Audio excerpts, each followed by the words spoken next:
All right, guys. Well, we are here under unfortunate circumstances. This is episode number 43 of the Third Banner Pod. I'm Ash with Kyle and Connor to talk about the men's basketball game tonight and the state of the program. The basketball team drops number 29 of the Kenny Payne era. He is now 5-29 in his career as head basketball coach at the University of Louisville after dropping the stiffest test of this season in game 2 to Chattanooga. I think there's one thing that will sum up exactly how this game is, how this is going. And I'm going to play it right now. Oh, come on.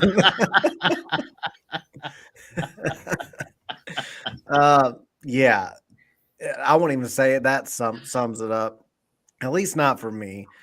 I think we all know what's coming, guys. We all know what's coming. It's going to be a long year, and we just got to get through it. I don't have any positive outlook other than support the players, just to be supportive. They are giving effort. Right, Brandon had like 18 rebounds tonight. Yeah, Brandon Huntley Hatfield's out there. He was hunting rebounds. He had more. He had double digits. He had 10. But, so just be supportive. He had at least players. 16. I think he had 16. Well, whatever. Just be supportive of the players is the point, because it's not. We just gotta get through this year. We gotta get through it. It's not gonna be fun. It is what it is right now, and then at the end of the year, we can look at what we need to do to get Louisville basketball back on track. And I hate to even look at it as a throwaway year, but we see what the problem is. We are giving the effort. We have athleticism, length, but we have no system in place. I for one, was not impressed at all with Chattanooga, other than the Huff kid who looked like Steph Curry out there, just shoot with a quick release, shooting threes from all over the court. He was impressive, but what I saw was one team had a system and another team did not. And you see how even a team that has a system that doesn't have a whole lot of talent outside of the Huff kid, I didn't see a whole lot going on that wowed me. I just saw a team that goes out there and they know exactly what they're supposed to do together, and they have good synergy. And that's all it takes to beat us by double digits on our home court. It doesn't take a lot of talent. It doesn't take reinventing the wheel. It takes a team that has a system, and they have one. That's all it takes, because we don't. We roll the ball out there, and we just dribble around. We just dribble the ball around. It's backyard playground basketball, and that's what it is right now. Our defense is atrocious. And the defense is just man to man, but it's just like, hey, go out there and guard a guy. And they bite on every single pump fake. Every single one. Yeah, and if it sounds like I'm just not breaking down the game in the very technical basketball terms, it's not because I can't. It's because there's nothing on our end to break down at this point. We roll the ball out there, and everybody just, it's backyard basketball. That's what we play. And I can break down what Chattanooga did as far as pick and rolls or setting screens at the top of the key, coming around, catching it on a curl, and then the guy that sets the pick goes back door, and you ever have a backdoor cut. And if we can defend the backdoor cut, he throws it over to the corner. Guy's open for a three. If you get out on that, he throws it back to the top of the key. Guy's open for a three. But it may not get to that point. If he's wide open on the backdoor cut, you got a layup. And, a lot of teams do that. That's why I'm not terribly impressed with it. But it's a system, and that's all it takes. That's my point. All it takes is having some sort of system in place where we have to actually think as a team and have a strategy, and we just don't. It's like, just go out there and play ball like you're in the backyard. That's where our strategy is. Well, Bellarmine runs the same offense, and Bellarmine runs it a lot better than Chattanooga. Yeah, a lot of teams run that offense, especially when you lack athleticism. Like, that's a good offense to overcompensate. I don't know. They were pretty athletic. I'm just saying in general. But they're not as athletic as we are. There's not a chance. They're not even close. No, but they have better guard play than we do. They had better bulk, too. Like, their big guys had more size to them than ours Number did. Number four was like, he wasn't. Which is sad to say for us, man. Like, Well, yeah, Corey, it's not that I don't think I don't think we're very good. I do think the talent is there, but we don't have a system. College basketball requires a system in place. NBA teams, they all play about the same style, but that's because you have the best of the best players. So And you also have go ahead and 82 try a games 2-3 figured zone out. or a 1-3-1 zone in the NBA. There's you'll every once in a while you will see a 2-3 zone. Doesn't last very long because it's the best of the best players. But in college basketball, it's just you got such a wide range of talent. You can't get away with that. Even John Calipari at UK had the most talented rosters out there, and he tries that strategy, and they underachieve most of the time. Hell, We have had some good teams but it just takes an overwhelming amount of talent, and we don't even have as much strategy that goes into our coaching schemes and strategy on game day as John Calipari does. So we're even worse off there, and we don't have nearly as much talent. So you make up with that with sound, fundamental systems in place. We don't have it. That's all there is to it. We just roll the ball out there. Yeah, and it's like, I mean, they shot 41% from three. Yeah, we don't play defense. The one guard was chucking up shots from Clarksville, Indiana, and he was putting them in. Yeah, they had one kid that was one of those kids that'll probably hit the portal, that Huff kid. He'll probably hit the portal and end up at a big school. He already hit the portal once. He transferred in just this year, so he won't have a free transfer. Well, then never mind. Well, then he's there. But other than that kid, I didn't see anything that wowed me. I just saw a team that says, hey, this is the kind of offense we run. This is the kind of defense we run. UMBC ran the same offense. I would say UMBC ran the offense as well. UMBC couldn't guard a fence post. And that's why the score was so high last time. This team here, Chattanooga, actually played better defense. So props to them for that. They had more size. They played better defense, and they were a better 3-point shooting team. So, like, they blew the doors off of this. I mean, at point blank. I mean, probably they hit 14 threes. I mean, 10 points. It wasn't even that close. No, I mean, we got lucky with that spurt right at the end that made it seem a lot closer than it was. Really, that was a 20-point game, to be honest. And, like, it's Chattanooga. Like, really? I don't know what their Ken Palm was, but I think it was somewhere in, like, 200s. I mean, I guess I'm the point, like somebody from another fan base had told me, hey, I'm just here for the train wreck. And I just said, is it even a train wreck anymore? Because to me, last year was a train wreck. To me, it's a routine. And I hate now we just expect it. I'm just kind of numb, I guess. I'm numb about this. Like, I'm not mad anymore. I'm not angry. It's just like, this is not unexpected at this point. And that's what's sad. It's like, okay, we don't have a system, and we don't set concrete goals. We have no concrete, tangible idea of what to expect. The fans don't, and obviously the players don't. I mean, there's not a system in place. So it's like, how can you even at this point, when you see it again this year with a different set of players, okay, well, it's not a train wreck anymore. His system is not to have a system. That is what he's known for. That is his identity right now. Is the Kenny Payne system is to just not have one. Well, yeah, his system is one guy dribbles and everybody else sets up on the perimeter. The guard or whoever has the ball and dribbling drives. It's that stupid dribble drive offense that Cal runs. I mean, that is the system, but it's not effective. That's just got a name to it. Our guys are just standing around. There's nobody moving to get open. And the reason I laughed was Ty pointed out that he about died whenever Kent Taylor said Sky was coming alive, and there was 20 seconds left in the game. It's like, Sky missed on, guys. Like, I will say this: I don't envy Kent Taylor. Try to talk that up. I don't envy Kent Taylor and Jody Demling's job commentating. Now I know Jody is a bit like that anyway. Like, he's going to always try to find a positive spin, and at times I don't. Well, that's their job too. I mean, but their job is to sit. They can't just sit there and go, "This sucks." Yeah, I mean, I could not be a play-by-play commentator for Louisville basketball right now. I couldn't do it. Because see me, I cannot lie to them. I'm not saying they're lying. That's not a good way to say it. I cannot spin what I see when it gets. I tried to spin, the first couple of pods we've done on basketball for this season. And I noticed some of the comments are like, you guys think so much more highly of this team than I do right now. Well, I'm trying to be open-minded, but that only goes – I will only be as open-minded as my mind will allow me to be within honest reasoning. Like, I don't want to lie to myself.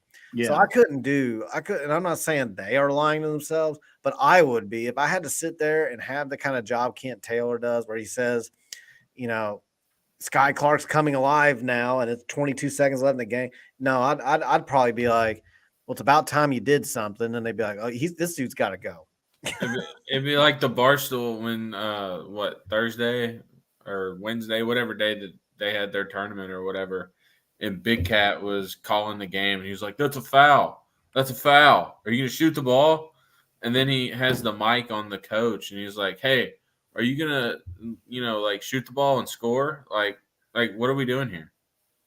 Well, and then like the thing of it is getting back to the whole system thing.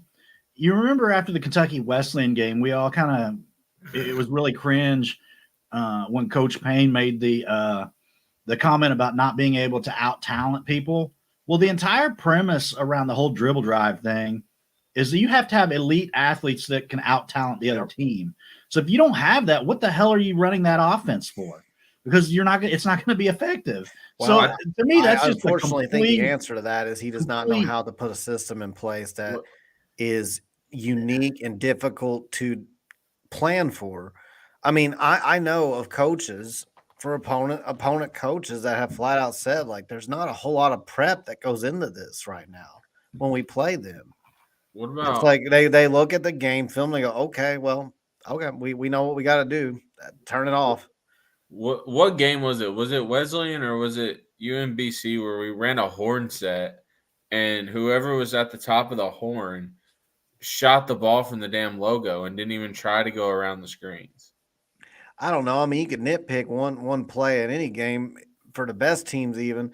My issue is I have the opposite problem. I have to find like great plays. I have to nitpick the really good ones, especially, I mean, as chaotic as our offensive sets are or lack thereof, the defense is worse. It's just non-existent. It's like we get beat down in transition so bad so many times that then even if they don't get an early basket out of transition, the recovery is bad because then we're chasing constantly throughout that possession and they end up with a good shot at some point, regardless of who we're playing. It happened in the Wesleyan game where we didn't get back on defense in transition. So then our team was chasing throughout the possession. They end up getting a 3 or something. It's just, or they go backdoor or whatever it is. It's just, I mean, it's just been very frustrating watching us try to play defense. You win one game by 1 point against UMBC and your basketball account on social media is trolling the local media. Probably not a wise idea, especially considering what we just did tonight. Just kind of foolish. And it's like, I mean, I'm not going to get into all I don't even care to take sides, but like flexing that you practice throwing lobs all day and like, I don't understand. Like, that's not a good, I mean, read the room. That's the thing. Yeah. We got a lot bigger issues than throwing a lob to beat UMBC at the end of a game after he hacked them, by the way. If we went 28, like the last thing you need to do after winning one game is start flexing on the local media. First off, that's a divisive thing to do when you claim you want to unify the fan base. And I don't know who did it. I mean, I'm sure Coach Payne doesn't run the social media account that did it, but it just shows the disconnect between the program itself and the reality of the situation they're in. You do not flex after beating UMBC by 1 on a wild ending like that could have really went south. All it took was a ref blowing the whistle, and they're at the free throw line. It's 93-93, and they go to the free throw line. So, or whatever it was. I don't remember the exact score, but they have a chance to win it. There's only like 2 seconds left. So what you do is you get out of there. You say, hey, we got to win. You put your head down. You humbly move on. Maybe you post a little clip on social media of the win and say, hey, 1-0, undefeated, whatever. But you don't taunt your local media. Mm-hmm. And then you come out here and you lay that kind of egg. Now, what do you think's going to happen? I don't know what they'll do on Monday when luckily this is on a Friday, so they got a couple of days to, take it easy from it. But thank goodness, because I have a feeling that wouldn't turn out too well if this was like a Guys, Wednesday and it was Thursday morning tomorrow. So you're lucky there. But I'm looking at the box score. We had the lead for all of 1 minute and 16 seconds in that game. I mean, I'm not sure what happened to Connor there. But anyway, we had the lead for 1 minute and 16 seconds in that game.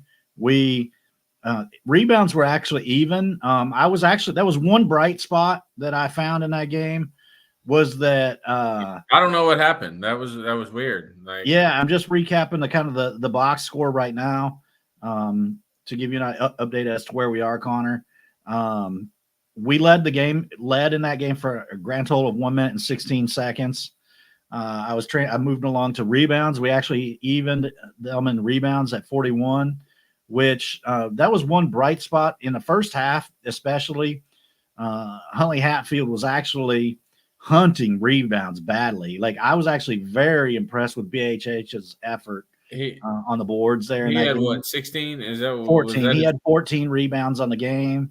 He had to go along with his 14 rebounds, he had 6 points, a block, 3 steals, and 2 turnovers. So, his effort was there.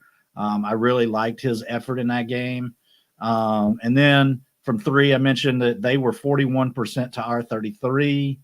From the field, we shot 38%. We're not going to beat anybody shooting 38% from the field. Like, I mean, it's just not going to happen, especially when you're playing the defense that we are. Free throws were again an issue a little bit better than last game, but 65% today from the free throw line, and that counts the fact that we hit our first 6 free throws. So I'm looking in the chat, like, you guys really want us to cut to the presser, and I'm just being honest because he's not going to say anything different. Like, what's the presser going to do? I'll do whatever you guys want as the audience. I actually have no desire to hear Kenny Payne's press conference. Tyler Johnson, I felt like had a poor game, probably the worst game that he's played out of the 2 exhibitions. But I also think that he gives us a better spark than anybody else did last year. Yeah, he's got energy, and that helps. And by that I mean anybody not named LLS. Is my mic working? Yeah. Okay, I just make sure. I heard what you were saying. Okay, I just want to make sure. Oh, I have no desire to watch that either. Like, but everybody wants. I guess y'all want. Let me know in the chat. Do you guys really want to listen? Give it a second because it's currently live, I think. So all right, they want the press conference. I don't know why, but I think it's currently live. Box scores, and then we'll go to that. I think it's currently live, so we need to wait until they publish it on Twitter. Otherwise it'll just jump in the middle. Yeah. Sky Clark 5 of 17 from the field, 0 for 4 from 3, 4 turnovers. You're a point guard. 4 assists, 12 points. His efficiency rating was 2.0. You're a point guard. You shouldn't be taking 17 shots a game. Yeah, that's not going to get it done. Trey White 4 of 12, 1 of 3 from 3. We don't need Trey White shooting deep jump shots. I mean, he's a slasher. I'm waiting on him to, I heard he was our best player on the roster, and you hear a lot of things. We also heard Koron Davis was a beast in the offseason and was like gonna really surprise us. So you hear a lot of things, but I will say Koron hasn't even played. And the thing of it is about Trey, it's only a matter of time before opponents just start sagging way off of him and just start daring him to shoot. I mean, last year he was a 26% 3-point shooter. Yeah, that's not going to get it done. So if they're going to dare him to shoot, then that's going to be a problem. That goes back to the lack of a system because he gets guys that don't complement each other. Yeah, that doesn't fit with the dribble drive. You get a couple of tall wings or some tall players, that's fine. But where are your guys that can your consistent sharpshooters that can space the court? You don't have them. So all you got to do is sag when you guard us and dare a lot of these guys to shoot threes. Because they have not shown the ability as a collective team to be able to beat you from behind the arc. It's still early, but I mean, a lot of the things we were concerned about before the season with this roster construction are rearing its ugly head now. We're already seeing it. And I didn't have much patience. Obviously, we started so bad last year, But I would have had more if we worked through some kinks and we were winning some games. I don't have any patience now. I'm just kind of like, this is the same crap with a different roster. They do try harder. They give more effort. So I do have a little bit more. I do have a little bit more sympathy for the players. But my goodness, what in the world are we doing in practice besides throwing lobs? Mike James, 22 minutes, scored 17 points, 6 of 12 from the field, 4 of 6 from 3. Mike James, again, another positive performance. Players, Mike James. He's the only one that you can go to that can get you a bucket. But even his defense, I mean, the whole team's defense is just, besides like Dennis Evans down low. But the problem with Evans will get tested, though, whenever he has to play against big, strong guys that are in. He got like today. The guy that was going against him today he wasn't taller than him, but he was bigger and stronger than he was. Yeah. And look who didn't play half the game. Well, and the problem is you're already seeing teams draw in the man-to-man, draw Dennis away from the hoop. So then it renders him a little bit ineffective because he's having to guard people out on the perimeter.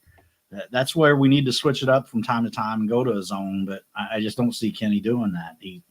It's not the style of play. They don't know zone. He's probably going to tell Coppin State not to run zone on Tuesday.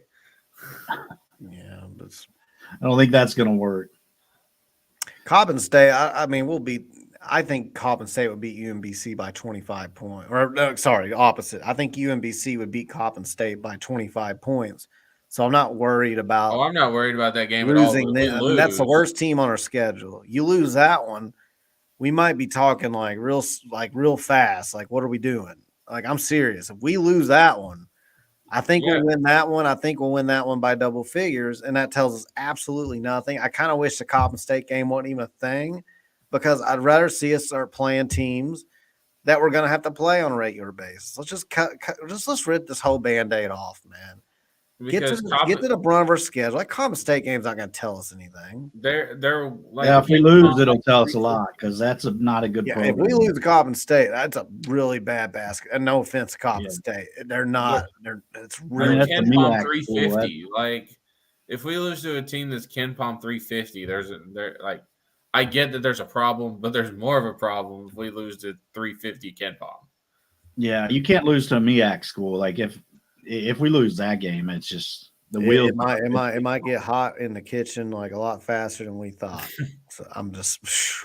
How's it going, Ross? Thanks for joining us, guys. Thanks for joining us. If you would hit that like button, so give us some likes, and then make sure if you're new to hit that subscribe button as well. If y'all can let us know when the press conference is over, since you guys want to hear it, we will put it on. I'm probably not even going to react because I already know probably most of what he's going to say. I'm kind of over it. It's hard to win. They need to learn how to win before. Well, it's like, what can you say in a press conference when you've lost 29 games, and I'm not counting the exhibitions, like 29? Like, what is he going to say that's going to expand my mind? Like, it's going to make me feel so much better about losing to Chattanooga. I'm sorry, I'm kind of the point. Like, I'm trying to not be like this, but I'm kind of numb to it, man. like I said, the person that texted me said this: watching Louisville basketball, it's a train wreck. You can't help but look away. And my whole argument is, it's not even a train wreck anymore. It's who we are right now. Yeah, and then I got it queued up, so here we'll get it going. So, how long is it? It's only 4 minutes. Holy shit! Oh, good. First of all, got to give them credit. That's a very good basketball team that walked in here. They walked in not afraid of us. They walked in and executed their game plan. Thought they were the aggressors. Felt like we were behind the action a lot of the times during the game. And they attacked us.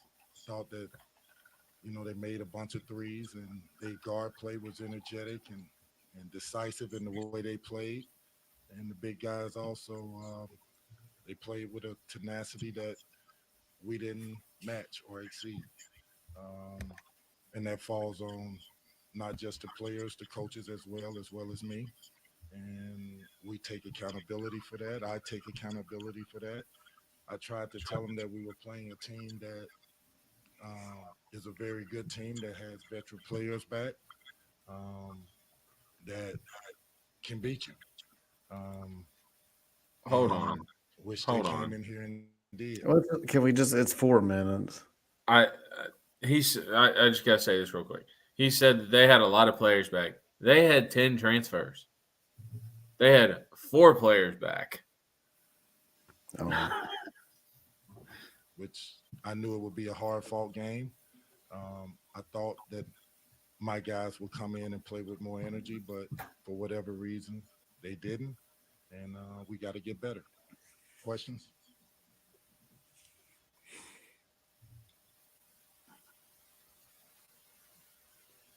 Yeah, Nobody even knows what to ask him. That's where I'm at. I think it was 11-3. What? Giving up 11-3 what? tonight. Did you see strides in? He's breaking up. I did see strides this week, but I also saw guys that didn't really understand the urgency of attention to detail. And we challenged them to make sure they understood that this team can really shoot the ball, and that when we rotate out of traps or we rotate whenever somebody penetrates to them early with a high hand. And we didn't tonight. See, this is where I'm at. The other guard, Mike, I'm with you, man. number 12, played a poised, under control game, and he hurt us.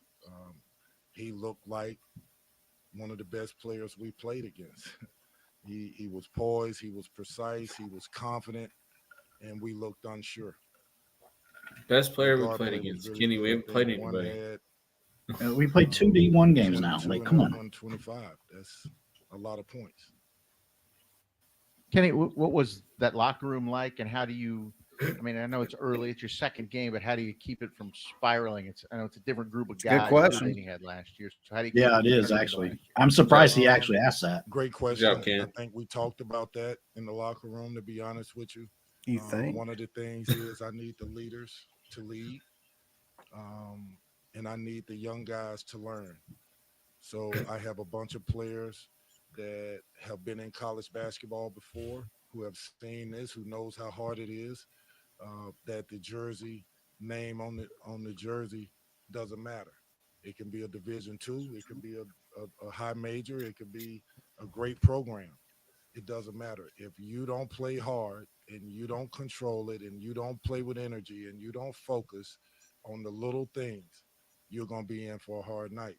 And I say it to the guys all the time. You can beat anybody or you can get beat by anybody in this game.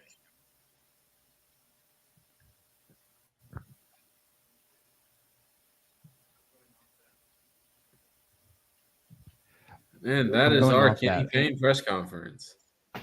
So the only real takeaways I have are he's leaning on the experienced guys, the guys with a lot of experience in college basketball for the young guys. Well, the whole damn team just about is young. I mean, Mike James has been here for a while, JJ Trainer, I guess, but we don't have a lot of that.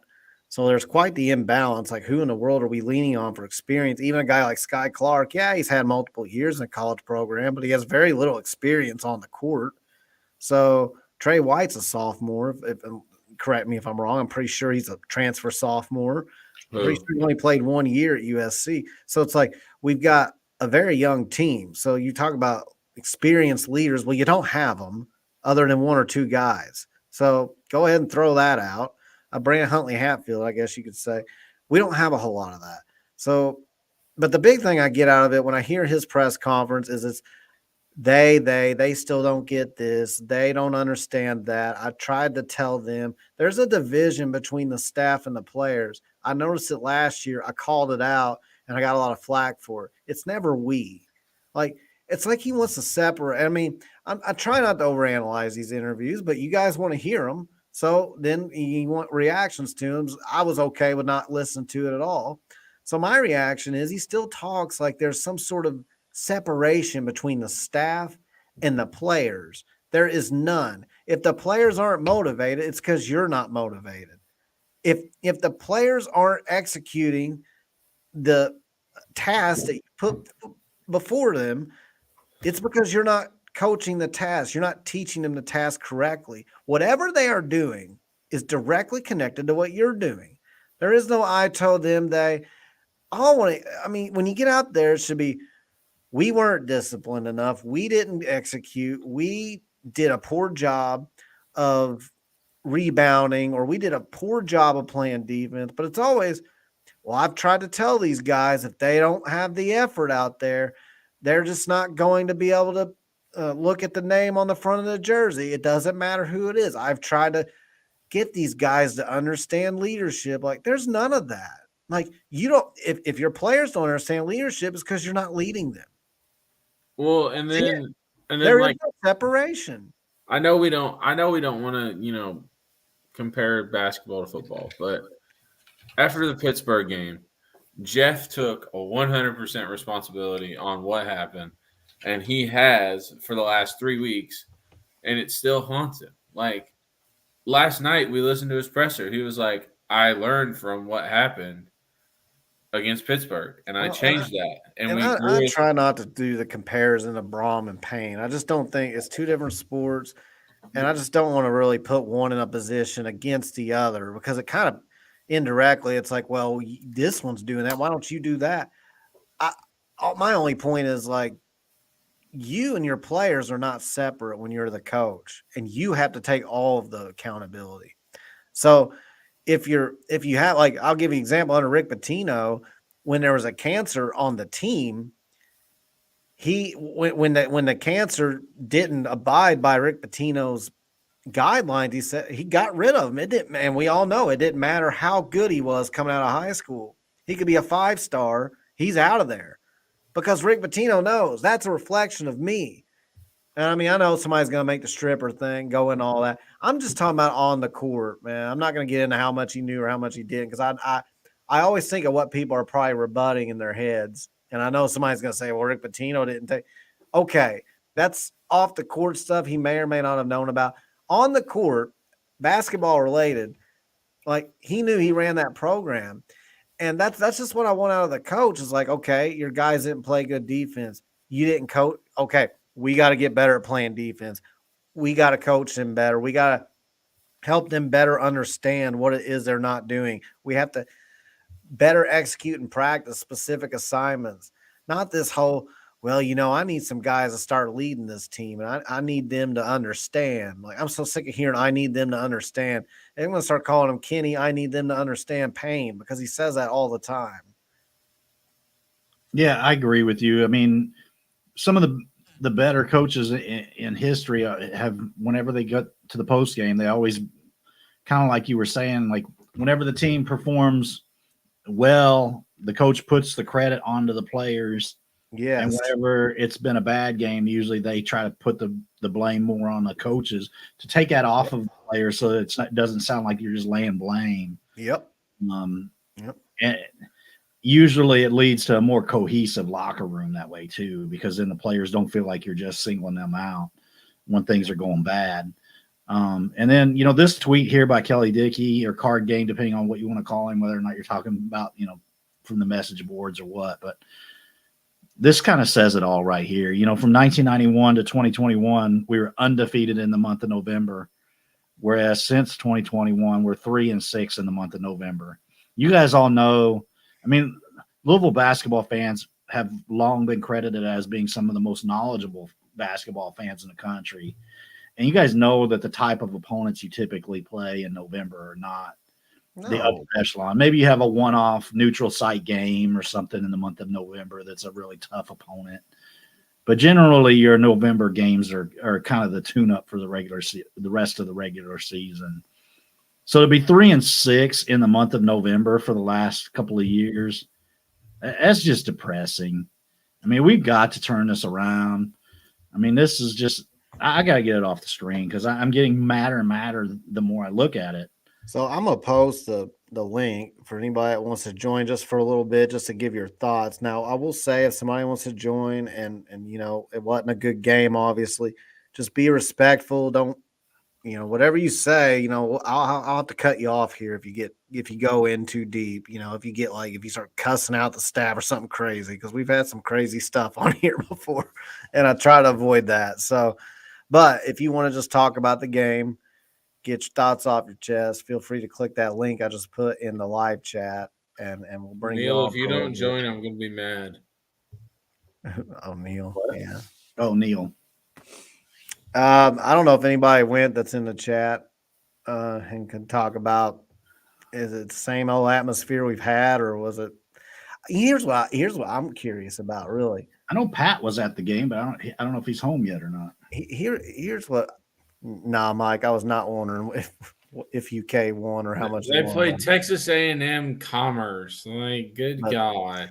Anyway, what was I going to say? Oh, I am curious about who attended the game. Like, I don't want us to boo the basketball team. I don't. No, don't do that. You definitely heard it at the end, though. Listen out. Hear me out. I haven't heard anything. I haven't heard any booing. But it does make me curious, if they're not booing, how in the world we can justify booing a team that was 8-1 because they're struggling against Virginia, the football team. Because there was a lot of boos during that football game. It went through the TV. It was not exaggerated. They were out there. And so it makes me wonder. I don't hear that. Oh, I heard it tonight. And I'm not saying you shouldn't boo either one of them. It doesn't do any good. I'm just saying it just seems odd to me. And maybe it's just because there's so few people attending, you don't hear it as much. And maybe it's because the ones that would boo just quit going. That could very well be what it is. I especially don't like the idea of booing right now, because like the players are obviously giving really good effort. Even in tonight's game, we should have lost. Really, the game was a bigger discrepancy than the final score. They fought until the very last second, until that horn went off. I mean, they cut the lead significantly in the last minute of the game. The effort was there, and it's been there. I mean, it's literally not having a system. Like, if you have a system and with that kind of effort, you can actually do some damage. But we don't have that. I do want to clarify again. I am not saying the basketball fans should boo. I'm just saying I don't hear it at the basketball games, and it's just kind of crazy to me that you would hear it at a football game last night. I think it's a little bit that just blows my mind with how well the football teams played. It's more a reflection of that. It's like, how in the world can you boo them right now? Well, I think, like, you heard it tonight when we fouled with 2.1 seconds left. People started booing. Like, why? Like, you're down 8 with 2 seconds left. What are we doing here? And I missed the last 2 seconds because I came in here to start booting my computer up to start up the pod. Yeah, they were fouling, and I didn't under. It's like, okay, you're down 10. Why are you fouling with like not even 2 seconds left? It's just whatever. That's the least of my concern, but it was weird. It was stupid. I don't know. I don't have much more. I don't know what to say really about it. It's the same old stuff. Yeah, I mean, it's just, and you have to start thinking about this is like, Coppin State, it comes from a MEAC. Comes from the MEAC. I mean, that is one of the worst leagues in the country. So if they were to come in there and win, I don't remember what day that game is, but if we were to lose that game, that's pretty catastrophic. And then you've got Texas, followed by either UConn or IU. We're not winning those games. No. So Coppin lost to Townsend last night by 21. Yeah, that's what I'm saying. Like, we're going to kill that team just by showing up. I think this is almost as bad as the Simmons team. They lost to Georgia Tech by 40, or not Georgia Tech, Virginia Tech by 45 on Monday. Yeah. And if you lose that team, I don't think we're going to have. I think though, if you somehow find a way to lose that one, we're talking we're talking like a boiling kitchen. It's going to be hot. The cake will be baked. It'll be burnt to a crisp. For all the let the cake bake people, it'll be burnt to an absolute crisp if that happens. I do expect us to win that game. That puts us at 2-1, and then we head to the Empire State and we play. I didn't realize we play New Mexico State. New Mexico State's good. Are they? I don't know. They've got a lot of turmoil going on right now, so but they're who knows even how many players they'll have come November 26th. Hey, they may only have 8 players when we play them. As DePaul, are they any good? I was looking at the schedule earlier. I Yes, was looking DePaul will beat us. it's at DePaul too. So What matchup predictor gives DePaul 77% chance to win? And that's what sucks. Like even like Jeff Goodman today sent a tweet and he said mid-major games of the night, and he put us in there just to troll. But and then you lose by double digits to the team, so you can't even defend it. It's just that's where we're at right now. It's gonna be a long year. It's just gonna be a DePaul long lost to year. Indiana Fort Wayne. I'm gonna be honest. I don't plan on doing these after every loss if it's gonna be like this all year, because I'm already kind of running out of things to talk about with the same old stuff that we saw last year, and we're in game 2 of the regular season. So I can't imagine if we're in game 20 and it just keeps looking like this. It's like, well, what in the world would you even say at that point?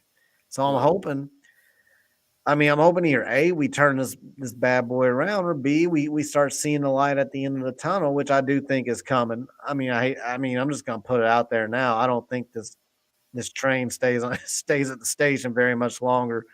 Texas may not be very good. We're gonna gut through the season. It's not gonna be a fun season, and then a move will probably be made at the end of the year. That's where this thing's heading. Texas may not be very good. Dramatic turnaround at this point. It would take a dramatic turnaround to get this thing right. So Texas is only up 10 on Delaware State with 14 minutes left in the second half. That's one of those games, though, like you kind of give them, because of the way they played the last couple of years, you give them the benefit of the doubt, though. I mean, they've still got – I mean, we don't have that because we've been terrible for the last couple of years. At least they're not down 20 like we would be. Well, we were down 20 at one point. That's what I'm saying. I hope we're not down 20. They're up 10. I would trade places with Texas in a heartbeat, being up 10 against a low major team. Boy, when that doesn't happen around here very much anymore. Sad to say. Well, we may not be the best team in our city right now. I mean, it may not be. I wouldn't put us up against Bellarmine. I mean, Bellarmine only lost. They already beat us last year. Listen, Bellarmine only lost to Jerome Tang tonight by 8. Yeah. That's going to be tough, guys. Like our next game is Coppin State on Wednesday. Yeah, so they'll kill them. But Pepperdine, are they a dangerous mid-major, or are they terrible? I saw that they had 2 guys that were like mid-major, like draft guys. They're usually okay. They haven't won a road game. They haven't won a road game in like 2 years, though. They're like on a 26-game losing streak on the road. Yeah. I'm just trying to think, like, okay, maybe we beat Pepperdine. We'll beat Coppin. We got the string of death beginning with December 21st, because we got the Kentucky game on December 21st. Then we've got Virginia, Pitt, Miami, NC State, North Carolina, Wake Forest, Duke, Virginia, Clemson, Florida State. I mean, that's a string of death. Yeah, so if we don't start playing better. Pepperdine lost to UC Davis yesterday, and they are on a true road losing streak at 26 games, and they were up 19 on UC Davis the other day. They were up 19 and lost? Yes. Jeez. Well, the West Coast Conference is always difficult because you have the top half is usually pretty good, but the bottom half is usually really bad. It's kind of like Conference USA used to be, how like the first 6 or 7 teams were always pretty good, but then the bottom was really bad. Like Houston back in that time period was one of the worst. I mean, they were terrible. So there was never a middle ground in Conference USA. That's kind of like what the West Coast Conference really is. So I'll give us Pepperdine and I'll give us Coppin State. And beyond that, you've got a few that are, to me, New Mexico State's a toss-up. Yeah, there's a few toss-up games like New Mexico State. Arkansas State's a toss-up. Isn't that sad? We're looking at games and we're like, man, these low majors, it's a toss-up. Like, I was really nervous that we'd lose tonight before. That's why I said our 9 on pause. So we're really going to know what we have. Yeah. And what I mean by that, we really aren't going to know what we have till we play these teams like the Empire State Classic, the ACC, and UK. But I'm saying we're going to know how we stack up against inferior competition because they're one of the better inferior teams on the schedule, for lack of better terms. So we got what we did not want tonight out of that. So if you look at our matchup predictor against Virginia Tech the first weekend of December, hopefully we're not worried about that at 3:00 on Saturday, December 3rd. We're worried about a football game that night. Yeah, but they give us a 4% chance to beat Virginia Tech. Well, and those predictors will change up and down as the season goes. So I'm not too worried. I'm more worried about the predictor against Texas and IU and what. But I mean, I don't even. Well, I wouldn't say I'm more worried. I already know it's terrible. It's Texas is 10. 10. That's higher than I would have thought. It's because it's neutral court. It's not in Texas. That's why. Well, what home court advantage do we even have? You can't even use that. We just got our butts kicked for the second time in 4 games, and we got a foul call that they'd swallowed the whistle on that allowed us to win our first game. Otherwise, we'd be sitting at 0-2 right now. And I mean, I know that's like negative thinking to be like, well, if, but that was a big missed call. That wasn't like a little thing. Like he was over the bag. Like he was 100% over. Yeah, it was like one of those it was a blatant, egregious. The ref was just staring at it and just swallowed it. You don't see that happen very much, especially in a game where they called all those fouls. Just like the ref that was staring at the guy that was out of bounds. My point is we don't have a home court advantage. I mean, the fans are just it's really sad because Trent posted that video in the Discord today where and I've already blanked what game it was because it was so depressing seeing the crowd was just it was Louisville versus Michigan or Chris Mack. Yeah, it was Michigan. When they were number 1 and we locked them down on defense. And the crowd was just going crazy. It was a full packed Yum Center. I mean, it's just depressing to think about. I drove 2 hours. Like we're playing in a different arena now. It's like we're playing in a different arena than what we started in. It's just wild. It's the same arena in a completely different atmosphere. Yeah, and we just the only silver lining is it's going to be a long season, but it's one season, and then we'll see what happens after that. And then there becomes hope and optimism again at that point. So we just got to support the players for now. Try to, see that they are giving us the effort that you want. They're just not being put in a position to succeed, in my opinion. So you just got to root for the players and hope for the best.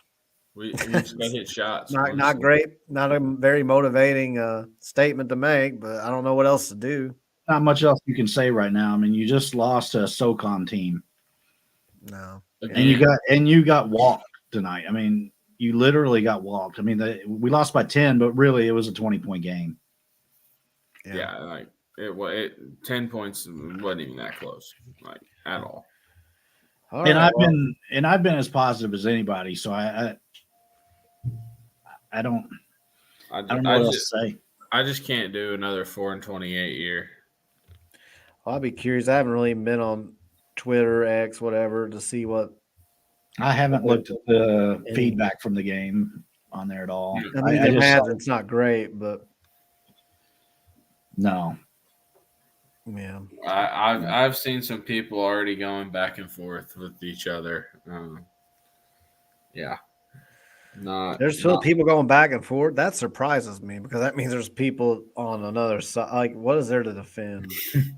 And I'm not even trying to be challenging. Like, look, you had a bit of an argument even after the first year. I'll say, like, if you were still like arguing with people, you're basically saying give them a chance with us guys. Well, now you've got that chance. Your only argument now is, well, it's only 2 games in a year, but it's not a very good argument considering that it looks just like last year with better effort, which that's the thing. If you went 4-28 and you improve your effort, and that's the only thing you improve, well, now what are you? You're 8-24. Okay. Well, and really, they've got to be thankful that the Kentucky game is on the road, because if what I expect to happen were to happen at home this year, it would. I think the Yum Center would be 80-20 blue, so it wouldn't matter. Well, and I'm seeing some people like about the Chris Mack. Look, man, Chris Mack wasn't it either. I'm so sick. I think there's a lot of revisionist history that when things are going really bad, you look back at the thing before, oh, maybe that wasn't so bad. Like Chris Mack didn't run offense either. Now he had his pack line D, which was better than what we have now, but it had its own flaws. But at least he had a sound system on defense, something I can point to and say, that's what he's running. He's running a pack line defense. His offense, though, was stand at the top of the key and wait till shot clock gets to 4, and then you chuck up a 3 or just drive it in the lane against 3 guys and throw up junk. So, no, I don't want Chris Mack back. I've seen a lot more of that this week. So, I mean, I do think he got kind of a bad hand by the leadership. I think Neely wanted him out of there for a long time and was targeting him. I do. Well, and he would have had a tournament. He would have gone to the tournament in 2020, so he would have had that on his resume. How far he would have advanced, who knows? Because it seemed like we were tailing that year. Thank you. A lot of people say that year we were like killing it. I don't think they remember we lost 4 of 7 in his best year. The February fade, he always had the February fade he was famous for, and we lost to Georgia Tech and Clemson, 2 really bad teams in that 7-game stretch. So, no, I don't want Chris Mack back. His offense was non-existent. So McGavick tweeted the updated Coppin State Ken Palm ranking. It is 360 out of 362 teams that are D1. So were we 361? No. I'd be curious to know what we are after. No, we're probably in the 200s, if I had to guess. But anyway, I see other people are putting coaching lists on here. I'm not going to get into all that. Yeah, let's not do that. This is not the day for that. He's still our coach, so we don't want to be flat out disrespectful. If we lose Wednesday, that's a different story. Wednesday, I'm gonna be real curious. Like, what are we doing now? If we lose Wednesday, like I'm just gonna put this out there. If we lose Wednesday, we're definitely gonna lose the 2 after that.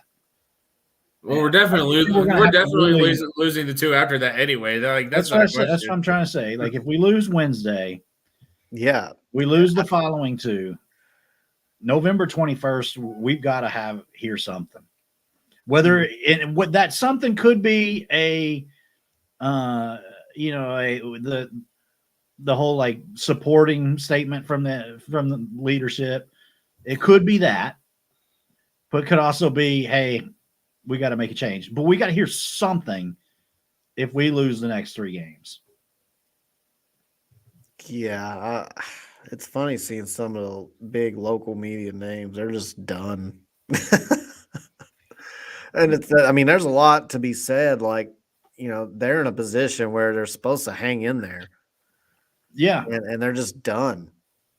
Like they're done with it.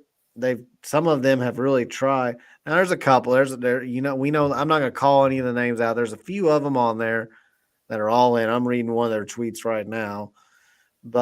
And they're going to just be in there until the bitter end. And they may even come back after this is done and say he didn't get a fair chance. But we know better, and it's just wild to see some of the local guys.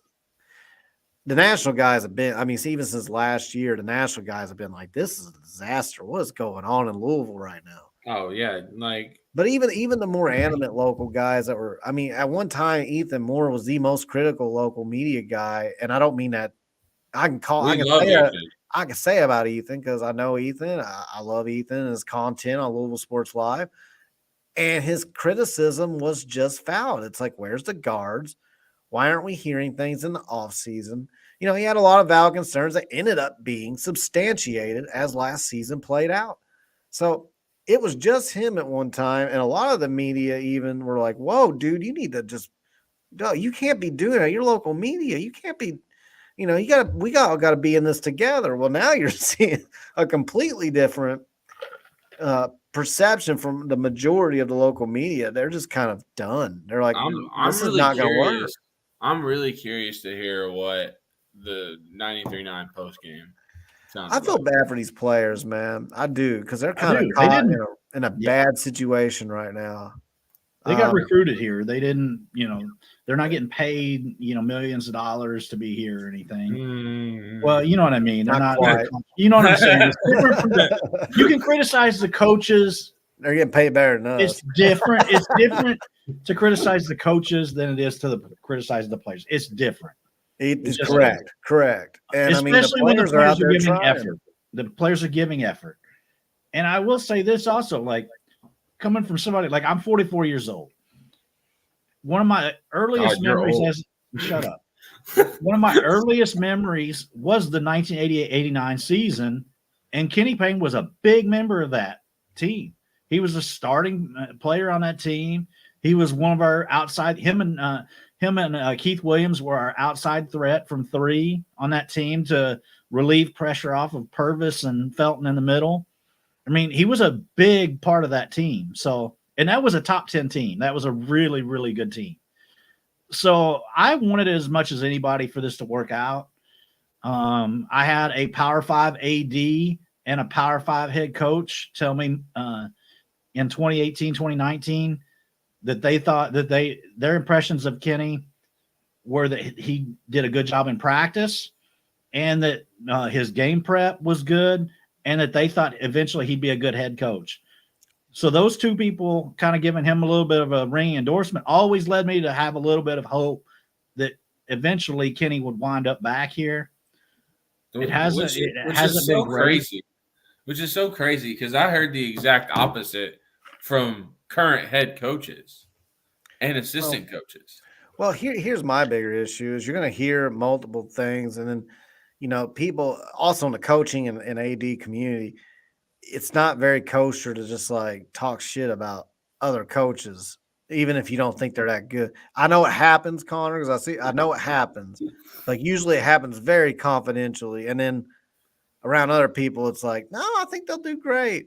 But so you hear things from multiple people. My bigger issue is the biggest problem I have with this hire, besides all my skepticism that I had about the lack of experience, the Calipari coaching tree, the fact that all of his connections were through Nike and were Adidas. I don't understand how that ever was thought to be something that we could just smoothly transition over into Louisville. Like, hey, he did it at UK. He can do it here. And that was literally the talking point that we had. All of those things aside, I think my biggest issue with this is Kenny Payne's legacy is now going to be remembered as the head coach of the Louisville basketball program. We put him in a position, and I mean, he did it too. He volunteered. He was not, gunned to his head, didn't have to take this job. So it is partly him, but I feel like the university kind of did him a disservice by even trying to push him in here, because now look what it is. And I mean, somebody will argue, well, what about Coach Braum in football? You could argue that, but he worked his way up to this level. He, as a head coach for several years, and he worked his way up from assistant to head coach in a mid-major at WKU, got up to the Power 5 at Purdue, and the next step from Purdue would be a school like Louisville. So he at least did it the way you want to see it, and he had sustained success everywhere he went. He made every program he went to better as a head coach. So I still think there's a bit of risk anytime you hire an alum, a former player, to be your head coach. Well, it makes the end awkward if it doesn't go well. But you want to make sure if you do it, it's a guy that has proven experience like a Coach Braum. Whereas that's the worst part about Kenny Payne. It was always a very high-risk hire. I mean, very high risk. It was never a safe hire. It was never like, oh, well, we know the floor we're going to get. Like Chris Mack, for example, you at least knew his floor was always going to be like a bubble team. I mean, he had that year where he was really bad, but I also think, towards the end there was also a lot going on behind the scenes. But that's not acceptable overall for Louisville basketball. But if Kenny Payne had that, if we knew that was his floor, we'd probably take that chance and say, well, at the very worst, it just doesn't work out, but we're not going to be a terrible team. And he'll get us several years, and then we'll move on. Then you always knew the floor could be really low. I think he's even exceeded that, unfortunately. But we always knew this could go really bad. And I just don't understand why you would ever want to put an alum in a position like this where he could now be remembered for this. Because when you hear the name Kenny Payne, it's no longer going to be played under Coach Crum, and won a national championship. It's going to be the worst head coach in Louisville basketball, and that's a shame. I don't even mean that degrading. I mean wins, losses wise. Well, and then That's what he's going to be remembered by, and that is a disservice that we were ever in a position to even think that was a good idea. The other thing that I was just going to add on to is like, I think this bears out that sometimes people can be good assistant coaches, but aren't made out to be a head coach. Right. And I'm starting to see that might be the case here. And I hate to say that because I was a huge fan of him as a player. He represented, he was a very good player. He scored over 1,000 points, played in the NBA briefly. I mean, I wish that it would have worked out differently. I just don't see it. I don't see it coming together the way I want it to. And I've held on hope for so long. I mean, sometimes being a career assistant isn't always a bad thing. It's not a bad thing either. I mean, you're still in the top 5% of your profession. Think of how many people are basketball coaches in this country. That includes high school and everything. When you start saying in the top, what percent of your profession are you? If you're an assistant coach for for example, before here, he was an assistant coach at the Knicks. I mean, that's that's top 1% in his profession. And so it's not a bad thing. And that's just where, again, you have to go up the ladder, because just because you're really good in the position you're in doesn't mean you just all of a sudden go to a top 10 program and take over. And he might be a great NBA coach. He could be a great NBA coach.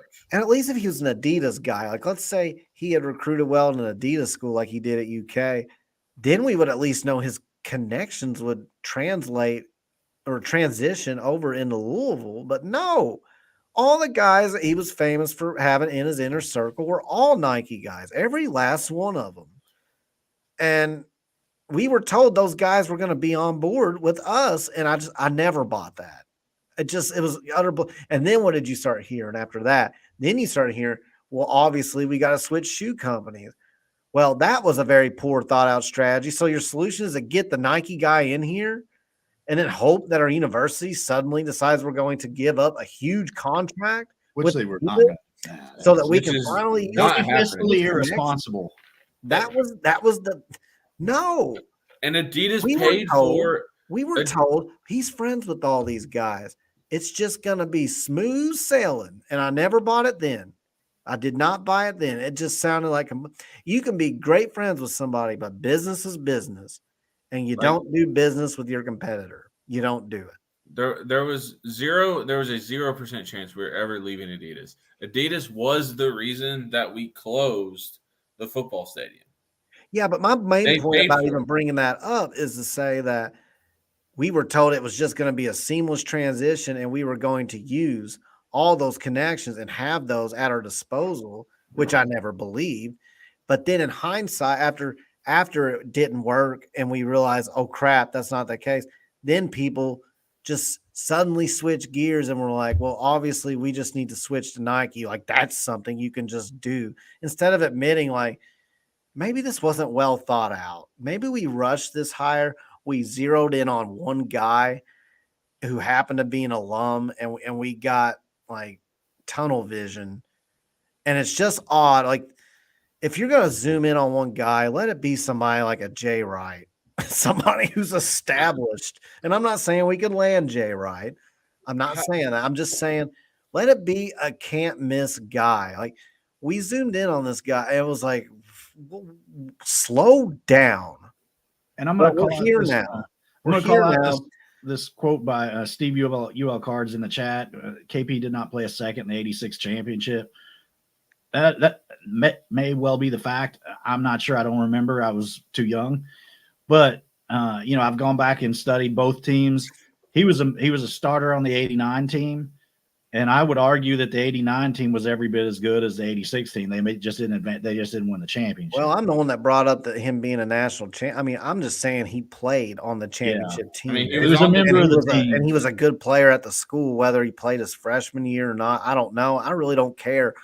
My only point is, before he became the head coach here, he was known for two things. He was known for being a legendary player under Coach Crum and a national champion, whether he played a second, a minute, He was on no the team. time at all, or whether he scored 50 damn points. I really And he don't was a care. scholarship player. It's His not like he was just a legacy, walk-on drag. his legacy was that he was a player here and a national champion and a guy that Coach Crum really respected.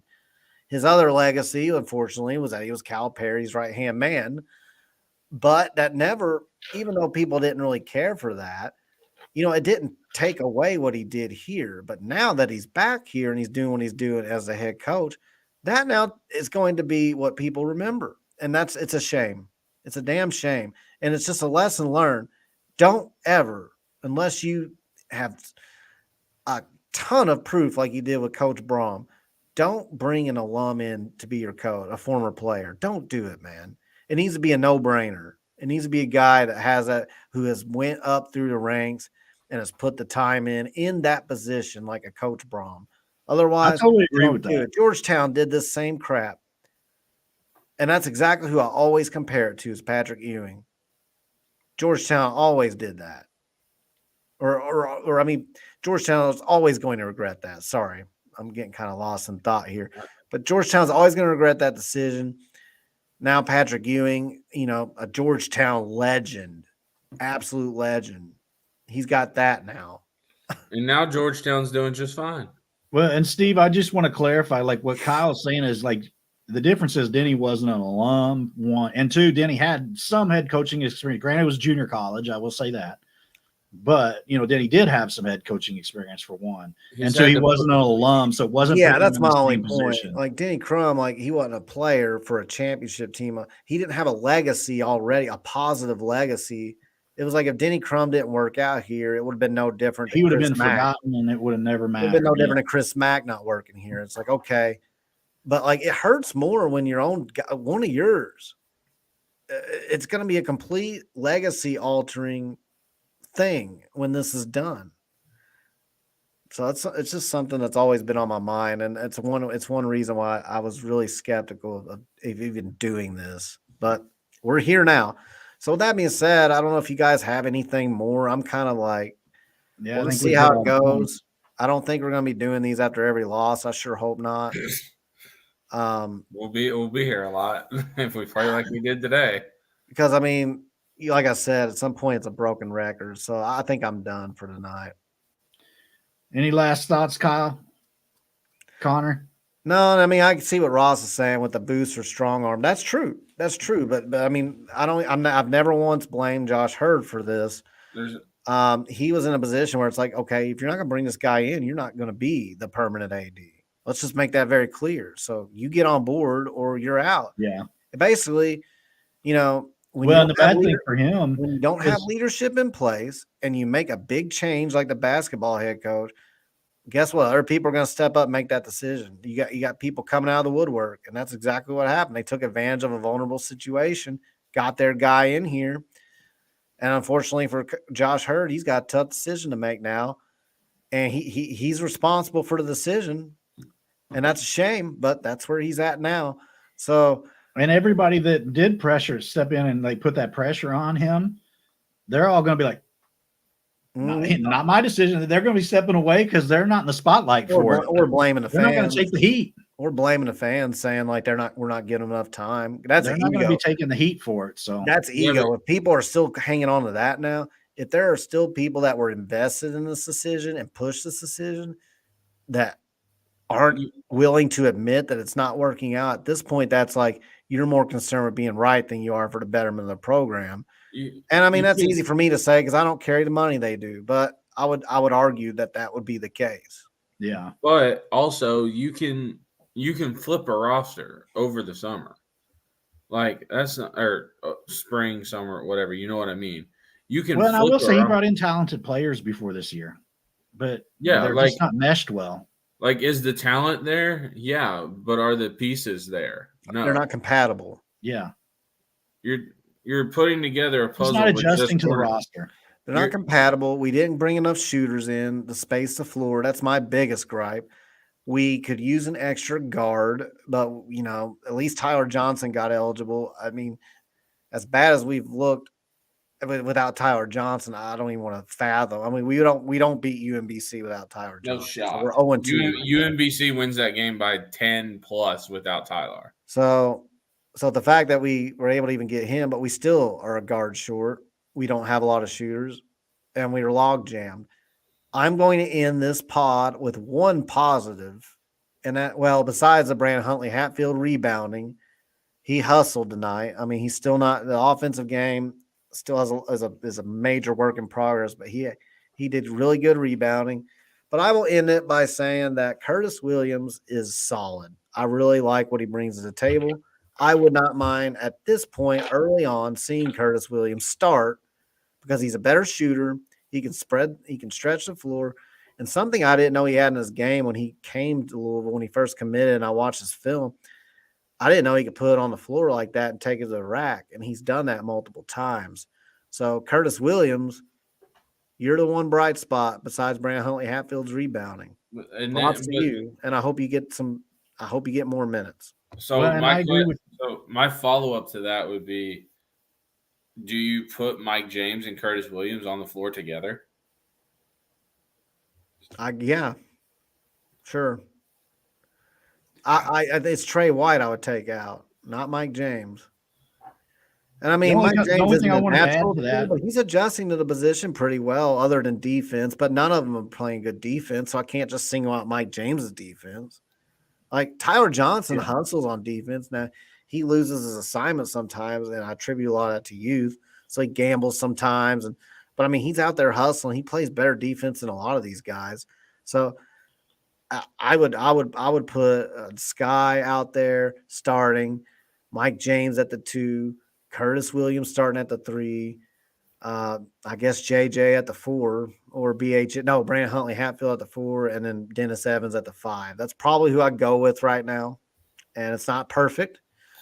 I just think it's the best option we have. I mean, people can disagree with that all they want. That's fine. That's why we're here. But that's who I would put out there. I did like that you highlighted Curtis Williams because in my notes that I was taking on my phone in the game, in the first half, 11:41 hustle play by Curtis Williams, 7-minute mark of the first half, Curtis Williams driving hoop. I really liked his activity. I thought he was really hustling out there and making plays. So I totally agree with what you were saying about Curtis. I really liked the way he played. So that's all I have tonight. Connor, you got any final words? No, other than they just replayed the AHB touchdown on the halftime show. Let's go.